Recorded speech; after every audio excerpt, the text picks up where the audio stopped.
And I'm looking right now at this TikTok video at people responding to it, and they aren't nuts about it. Iron.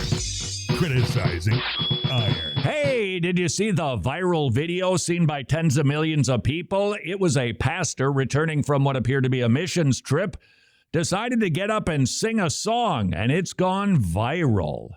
This is what it sounded like.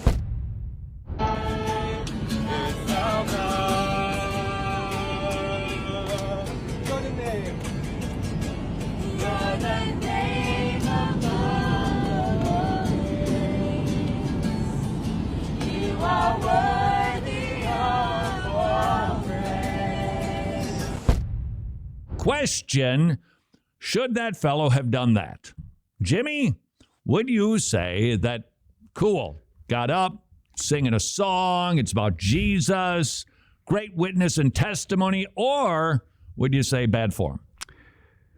Yeah, I would probably say bad form. See, I got to go with you on that. I'm afraid we've got agreement again. This is not going to work, Jimmy.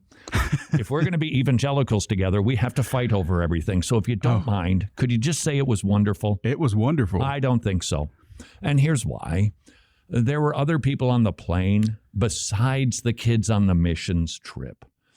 Do I think it's great if we go into public places and proclaim the gospel? Yes, I think it should be done strategically. I think it should be done with consideration for people, and I just don't think it was considerate of people who don't want to hear this.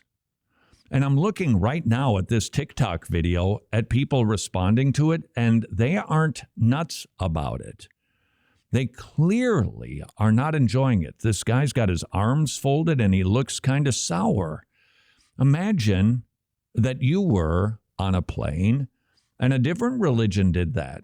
You'd be like, not the time nor the place. Here are the details. It looks like it was a Kingdom Realm Ministries pastor who decided to jump up and sing How Great Is Our God during a commercial flight out of Poland heading back to the US of A. Well, politicians decided to chime in. Somebody needs to perhaps get a spiritual advisor to the liberals, because wow, do they say stuff that's just like not thoughtful. That's all. Okay, for instance, I've got for your this is the one. Okay, here it is right here. Chuck Schumer. Chuck Schumer saying that Ketanji Brown Jackson's confirmation is similar to Jesus Christ's resurrection. No, I don't think it was actually at all. She didn't actually die. Jesus actually did. The Democrat began his address to worshipers at A.R. Bernard's Christian Cultural Center megachurch in New York City. That's interesting. During Easter, by stating, the stone has been rolled away from the tomb. And she's now on the Supreme Court. Don't do that, Chuck. Just don't, because we don't like you talking about Christian things when you don't believe them. Could you not do that? Here's another example of, well, at least somebody who's in politics. MSNBC analysis claims Jesus Christ would be called a groomer if alive today. Okay. No, he wouldn't.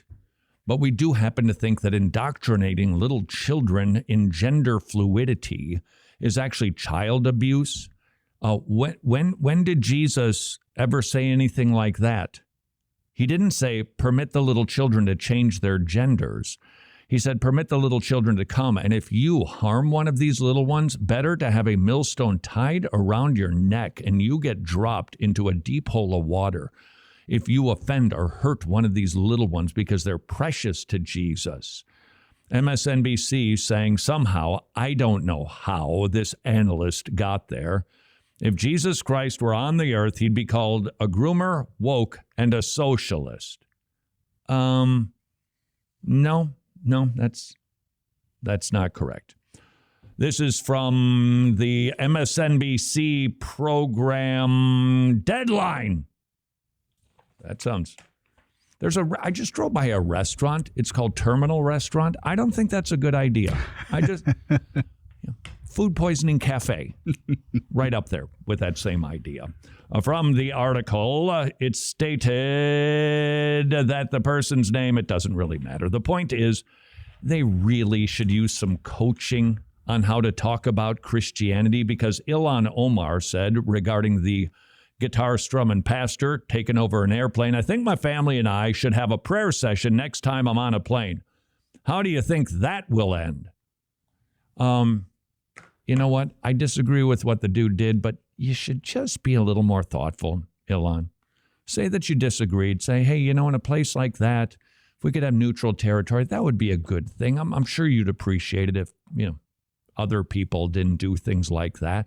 Cool. But she just has a way of just...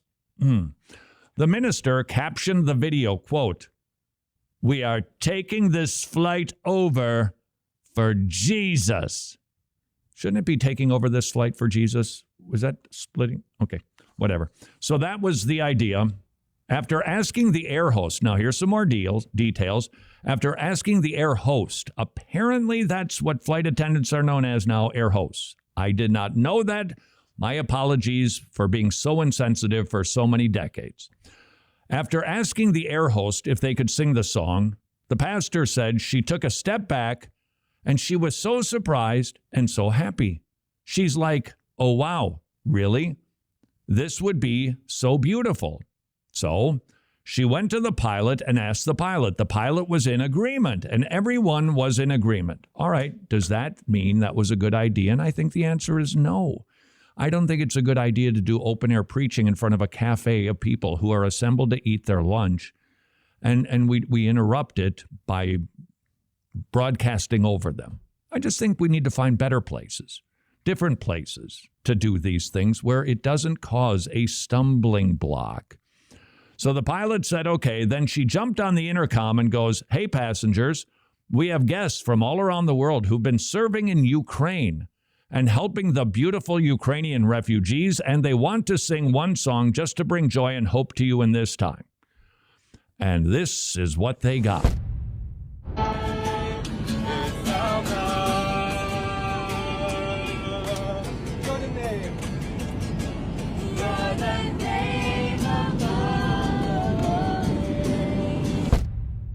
By the way, when they were singing the name above all names, the phone took a shot out the window. Hey, what they did right there.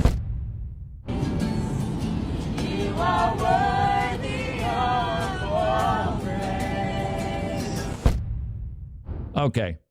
Not everybody on this flight is thrilled with that. So even with permission, just not great for them. By the way, if you want to help Ukraine, don't forget Tomorrow Clubs are still laboring away over there. It's a mess. So many people are talking about the Russians this and the Ukrainians that. The leadership of one versus the other. I can't discern those things, but I do know that there's a lot of people hurting. I do know that there's a lot of people struggling. And if you would like to help them, our brothers and sisters sure could use it in Ukraine right now. Tomorrowclubs.org/wretched. Tomorrowclubs.org/wretched. And you could be helping your brothers and sisters because the leaders, there could be as many as 1,000 clubs in Ukraine. I don't know the number. It's a lot. Instead of doing their kids' clubs, they are going to door to help people with stuff, trying to make sure that they are getting water and food. So they are continuing, they're doing that work until they can continue doing the Tomorrow Clubs. They could use your support at this time, tomorrowclubs.org/wretched. She announced, and everyone clapped, a bunch of smiles on the plane, and we stood to our feet with our team, and we sang, How Great Is Our God, a beautiful song. Not everybody was clapping. Then we shared with them, hey, this might be the most interesting plane flight that you've ever been on in your life. But we're here to bring joy and happiness, and just to tell you, God loves you, and he's with you. That is not a great message to send if that's the totality of what your gospel presentation is. What did you say they named the video? They named it Taking Over a Flight for Jesus, something like that. Oh, okay. Yeah, I we wasn't. are taking this flight over for Jesus. I didn't realize he had lost control of it. Okay. Okay. I think he might have lost his tuning fork. But other than that, let's just be mindful. There are good ways to witness, do open-air preaching, and even singing in public. But it should at least be in, public. Until tomorrow, glad we could agree. Go serve your king. What you're watching is a snippet. If you would like to watch the entire episode, just visit wretched.org. My sister-in-law, not very bright, named all of her kids Bible names, so there I am playing with my nephew, The Message. I'm kidding, that's not really a Bible.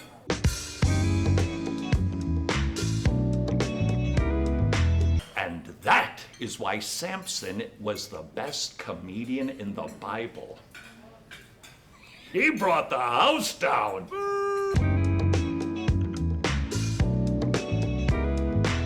He brews his own coffee. he brews